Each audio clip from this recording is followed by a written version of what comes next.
네, 여러분 안녕하십니까. 강배욱 박사의 주린이를 위한 경제기사 읽기 오늘 2월 21일 방송입니다. 자, 오늘은 수급적으로도 뭐 특별한 의미가 없었고요.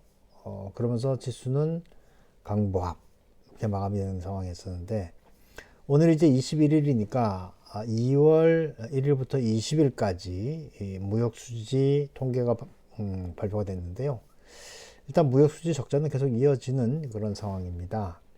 그리고 기술적으로 보면은 이제 일봉상 20일 이동평균선이 옆으로 누우면서 늘어지는 그런 형국으로 들어갈 가능성이 커서 시장 자체는 조금 이제 탄력을 잃어가는 그런 모습을 보일 가능성을 배제할 수 없다 생각이 됩니다.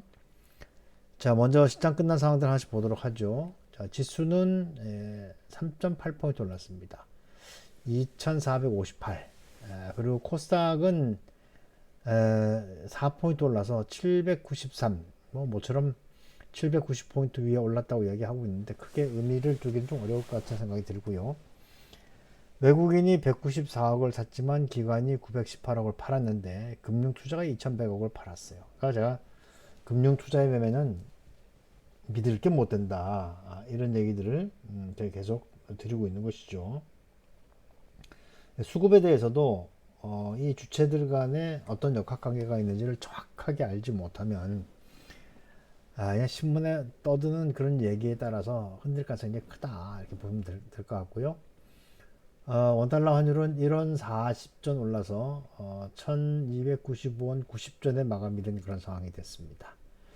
수급을 먼저 보면 자, 일단 기관 투자가들이 눈에 띄는 거죠. 금융 투자가 2,100억을 팔았는데 나머지 다 샀다는 거죠. 보험, 투신, 기타 금융, 연기금, 상호펀드. 이때 요 끝에 있는 기타 법인은 일반 법인일 가능성이 크고 뭐 자사주라든지 그렇죠.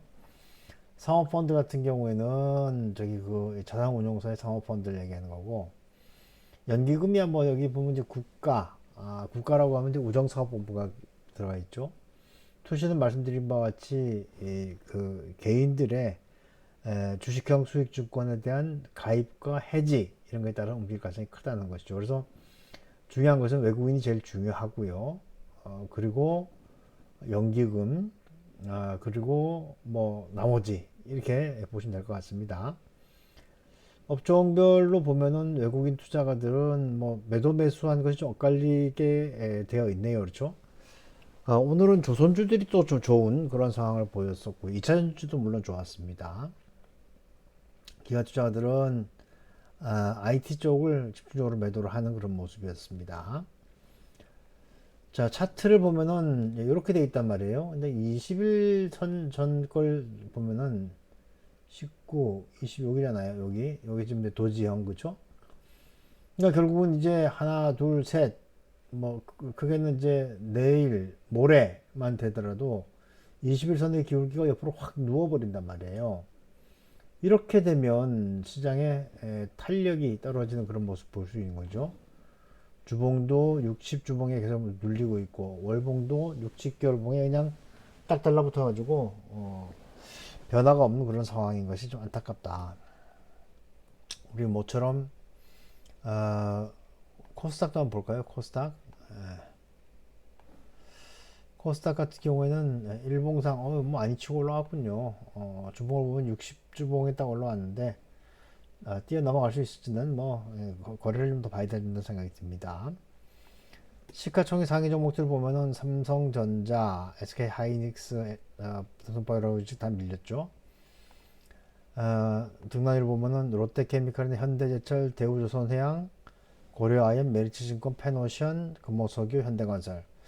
요 화학주들하고 철강주들은 중국의 어떤 리오프닝 내지는 중국의 경기 부양, 물론 뭐 조선주들도 마찬가지 상황이 될 수 있겠습니다. 그렇게 움직인 것으로 보여지고요. 나머지들은 크게 의미가 없고 코스닥에서 이제 그 물론 AI도 있지만 2차전지 관련주들이 많이 올라가는 그런 모습 보였다는 것도 특징적이다. 2차전지가 올라간 것은 뭐 그 사이에 좀 낙폭이 있었던 것이 아닌가 이렇게들 판단을 하고 있습니다.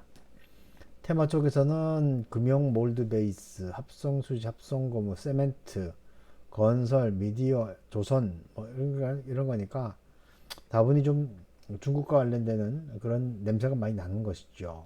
예.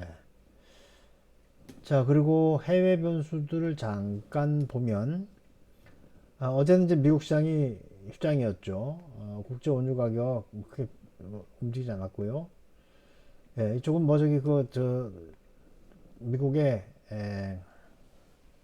휴장 때문에 그랬고 환율은 뭐 크게 변동이 없는 그런 상황이었고요. 오늘 우리 시장의 금리는 어제에 이어서 오늘도 좀 올라갔습니다.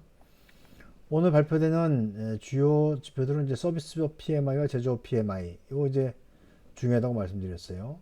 뭐 중요도는 별 두 개밖에 안 되지만 이게 이제 50이 기준선인데 이게 그 50위로 올라오는지 더 좋아지는지 이런 걸 봐야 돼요. 왜냐하면 이런 것들이 다 우리 수출 경기하고도 관련이 있는 것이기 때문에 그렇다 이렇게 보시면 되겠습니다. 뉴스 하나씩 보죠. 자, 코스피 개인 외국인 사자의 상승, 2차 전지주 들썩. 뭐 특별하게 올라간 건 없는 거죠. 오늘 하루 종일 그냥 지지부진한 움직임을 보이는 그런 상황이었고요. 어제 하락했던 2차 전지주가 반발 매수가 유입됐다. 그 정도 상황으로 보시면 될 것 같습니다. 자, 그리고 2월 1일에서부터 20일까지 수출 335억 달러. 이것만 나온단 말이에요. 무역 수지 적자인데, 그죠? 아주 한쪽은 가리고 있단 말이에요. 관세청은 2월 1일부터 20일 수출액이 335억 달러로 지난해 같은 기간보다 2.3% 감소했고 수입액은 9.3% 늘어난 395억 달러로 수출액에서 수입액을 뺀 무역 수지는 마이너스 59억 9천만 달러를 기록했다. 그러니까 이제 10일까지는 50억 달러가 조금 안 됐었죠. 근데 이제 59억 9천만 달러니까 한 10억 불 정도 더 지금 그 마이너스가 난 그런 상황이죠. 원래는 2월 1일부터 20일까지 무역 적자가 59억 9천만 달러라고 나와야지 맞는데 이 새끼들이 그냥 가리고 있습니다. 이러니까 저기 우리가 모르는 거예요. 자, 한번 보죠. 자, 2월부터 20일까지 이건 이제 관세청에서 나오는 보도 자료입니다. 여러분도 관세청 가시면 다 볼 수 있어요. 쭉 나와 있죠. 우리 이제 이건 다 알았으니까. 여기를 보시면 자, 수출, 수입 나왔잖아요. 자, 수출 중에서 요 세모 표시 있는 게 줄어든 거예요. 자, 반도체 43.9% 줄었고 무선 통신기기 이게 뭐 저기 휴대폰이죠. 정밀기기, 가전제품, 컴퓨터 주변기기 줄었어요. 늘어난 것은 승용차와 석유화학, 철강, 자동차 부품, 선박 이런 것들이 늘어났단 말입니다. 수입은 어디가 늘어? 가스가 많이 늘었군요. 가스가 많이 늘어났고 줄어든 것은 반도체. 그러니까 반도체는 불황형이에요. 불황. 수입도 줄고 수출도 줄고 반도체 제조 장비 이거 다 어려운 거죠. 자, 그리고 수출이 어디서 많이 줄었느냐? 중국, 대만 일단 많이 줄었고, 뭐 대만, 홍콩 같은 경우에는 금액이 크지 않으니까 중국이 저기 제일 많이 줄었어요. 22.7% 줄었어요. 베트남도 줄었고, 이거 어디 가서 벌충합니까? 수입 같은 경우에는 중국이 제일 크잖아요. 중국이 수출이 제일 크잖아요. 그렇죠? 이런 상태에서 중국의 리오프닝이 된다면 과연 우리가 먹을 게 있겠느냐 이런 고민을 하게 되는 거죠. 그러니까 그런 걸 이제 우리가 잘 이해를 해야 되는데 그렇지 않으면 뭐 매우 힘들게 될 것이다 이렇게 생각이 됩니다. 자, 그 다음에 채권 전문가들 66% 2월 금통위에서 기준금리 동결 전망. 가계부채와 경기 침체 우려로 동결 응답이 우세하다. 이건 이제 시장 참여자들의 기도죠, 기도. 기도.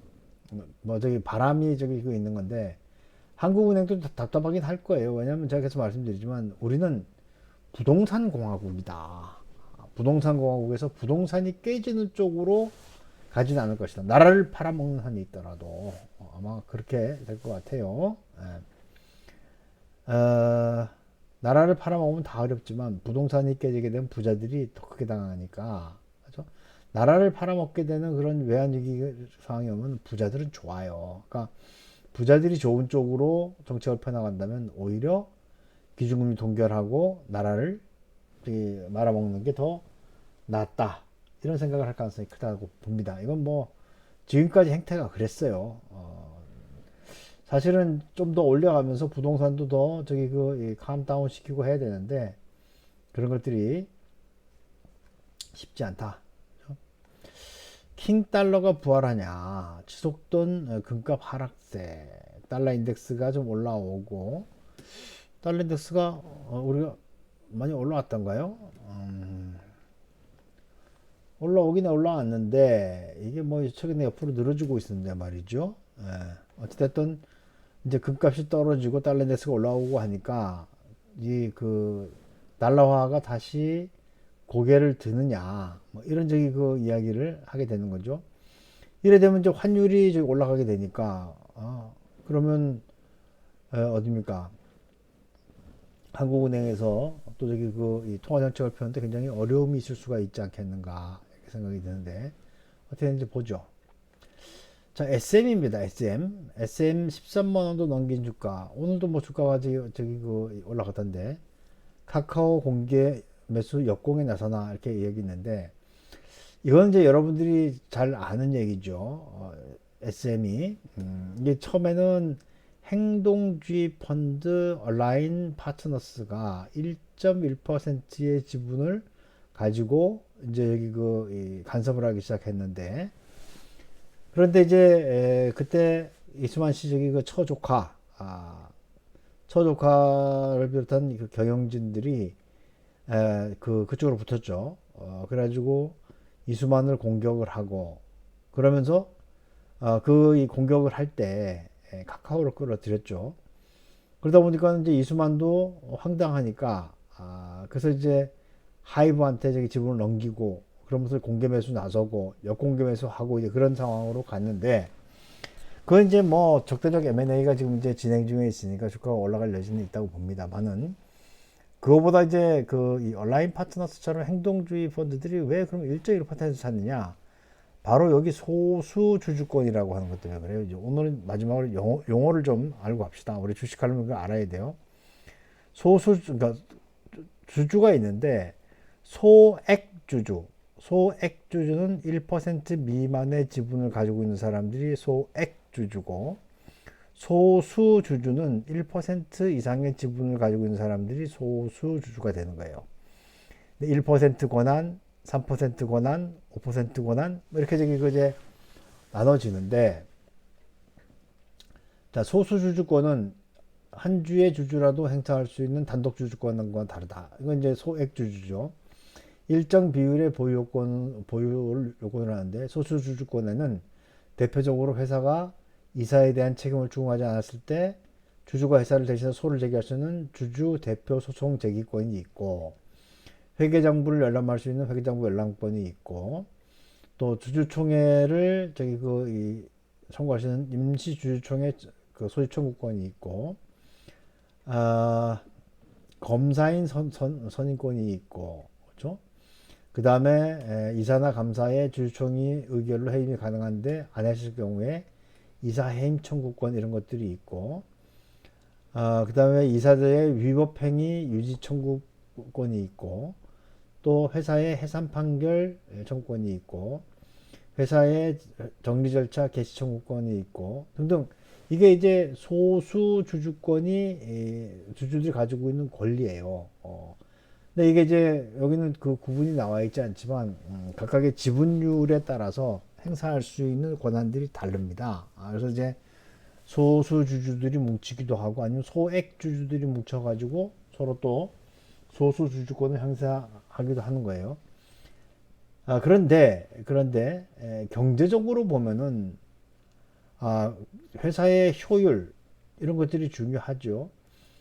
그런데 이 아트의 세계, 이 예술의 세계에서는 과연 돈으로 해결될 수 있는 것이 있는가? 자칫하면 SM이라고 하는 한류의 어떤 선두주자, 또 SM 칼라가 있잖아요. YG 칼라도 있고 SM 칼라도 있고 JYP 칼라도 있는데 그런 것들이 다 날아가게 되면은 한류가 과연 살아남을 수 있겠는가?